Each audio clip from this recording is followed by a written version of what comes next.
ഗുരുവായൂരിൽ മാങ്കാവ് മാനവേദ കൈകൊട്ടിക്കളി സംഘത്തിന്റെ തിരുവാതിരക്കളി അരങ്ങേറി. പഞ്ചാബ് നാഷണൽ ബാങ്കിന്റെ വിളക്കിനോടനുബന്ധിച്ചാണ് പരിപാടി നടന്നത്.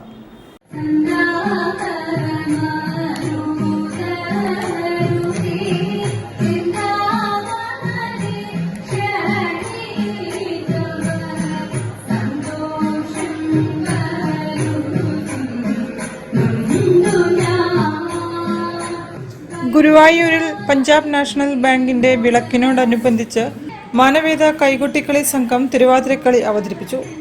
ബിന്ദു ബാലമുരളി, ശ്രീജ സജീഷ്, ജയ മുരളി, സുമിത ശങ്കർ, മഞ്ജു ശ്രീനിവാസൻ, നീരജ രഞ്ജിത്ത്, ദിവ്യ ദിനേശ്, സുനേന വിനീഷ്, മീര റാം, മഞ്ജു ശ്യാം തുടങ്ങിയവർ പരിപാടിയിൽ പങ്കെടുത്തു.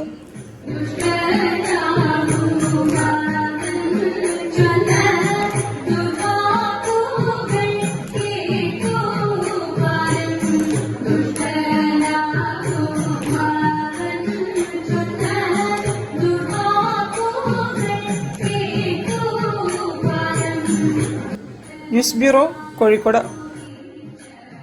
ക്രിസ്മസ് ന്യൂ ഇയർ മേളയുടെ ഭാഗമായി ഖാദി ഗ്രാമോദ്योग എംപോറിയത്തിൽ പ്രഭാഷണം